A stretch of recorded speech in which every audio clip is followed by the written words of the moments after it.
સપ્રેમ સાહેબ બંદેગી સાહેબ, આજે એક એવો વિષય લઈને આપની સમક્ષ ઉપસ્થિત છું કે આપણું અસલ સ્વરૂપ શું છે. સિંહ સ્વરૂપ છે આપણું, પરંતુ ક્યારેક આપણા અસ્તિત્વ પર પ્રશ્ન ઉઠે ત્યારે,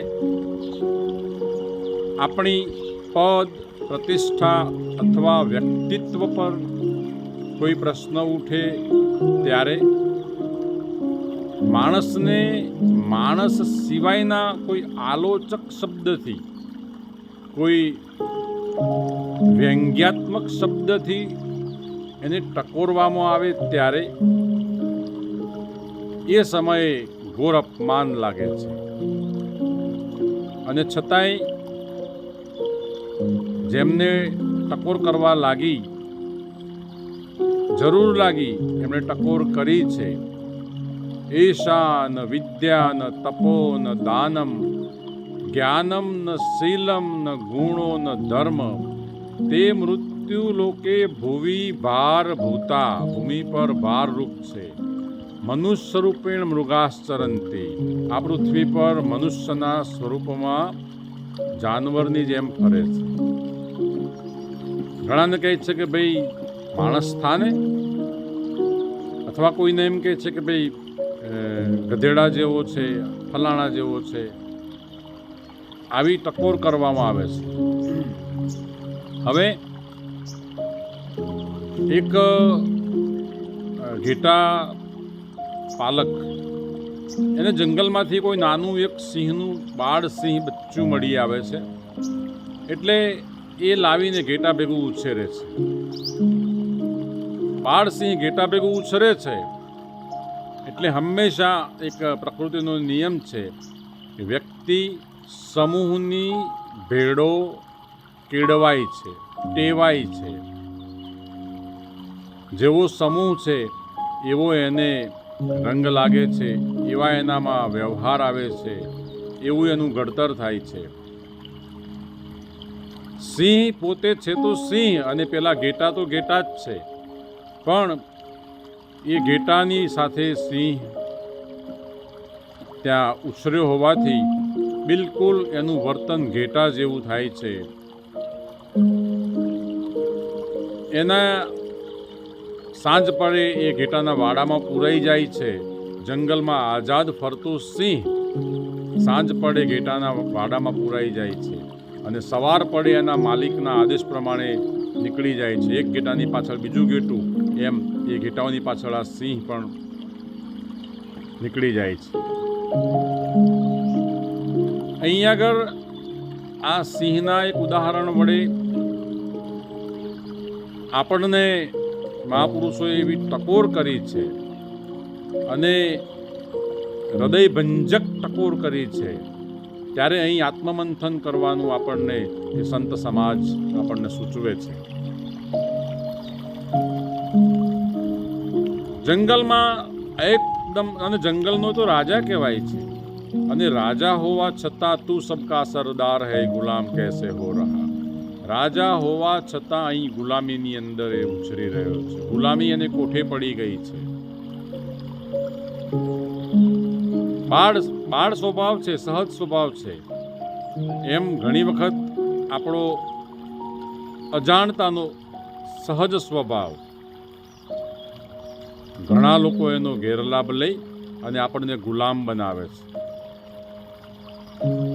તથાકથિત લોકોના તો પેશા હોય છે ગુલામ બનાવવાના અને ટોળા ભેગા કરવાના. એટલે ગુલામીની અંદર આપણને જંજીરોમાં બાંધી દે છે, અને ઘેટા ભેગું પેલું સિંહત્વ વિસરાઈ જાય છે. પછી એ માલિકની ગુલામી ફાવી જાય છે, આદેશ માથે ચડાવવાના ફાવી જાય છે. મુક્ત છે, મુક્તપણાના બદલામાં બંધનમાં આવી જાય છે. અહીં આગળ અહીં આત્મમંથન કરવાનું છે કે આમ કેમ.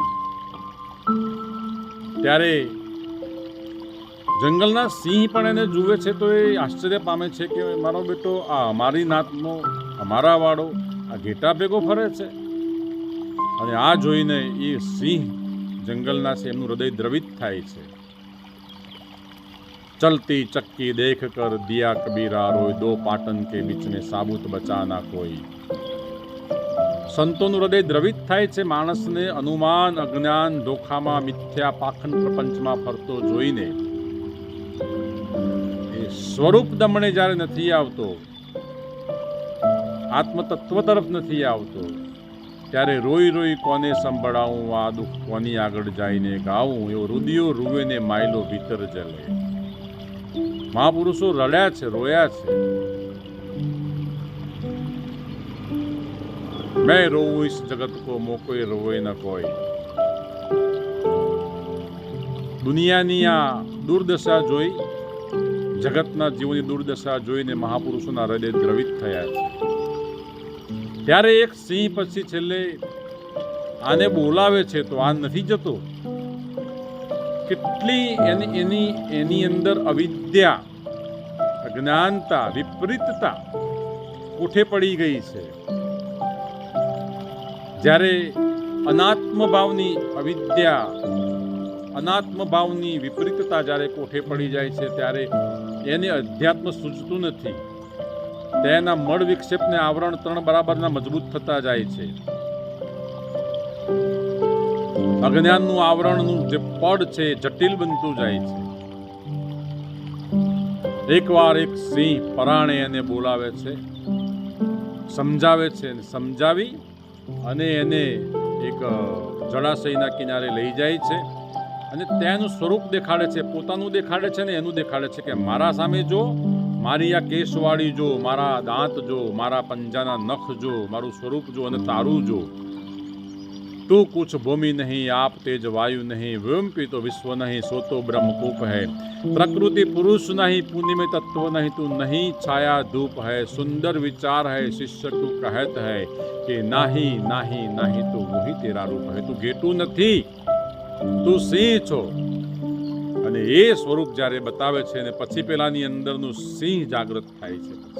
સિંહ બેઠો થાય છે ભીતરની અંદરનો. અને પેલો ઘેટાવાળો જ્યારે બૂમ પાડે છે, હાકલ કરે છે, ત્યારે આણે કીધું કે ખબરદાર, આજ દિન સુધી તમે મને કૂટી માર્યો ઘેટાની અંદર, હવે મને બોલાવતો નહીં. હવે મને મારા સ્વરૂપનું ભાન થઈ ગયું છે. मैं मेरी ममता को मार हटाई, बैर बैर चली आया. कहे कबीर जब आत्म धुन लागी तो जोत में लाया.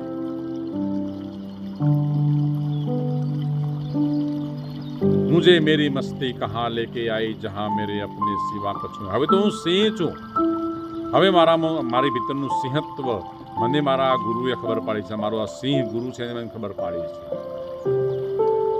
એટલે મહાપુરુષોની એકની એક જ દ્રષ્ટિ છે કે વળી વળીને મનુષ્ય જાત એના સિંહત્વ તરફ પરત આવે, એનું ખોવાયેલું સિંહત્વ એને પરત મળે. સુરતી શબ્દ વિહોણી ભટકે છે,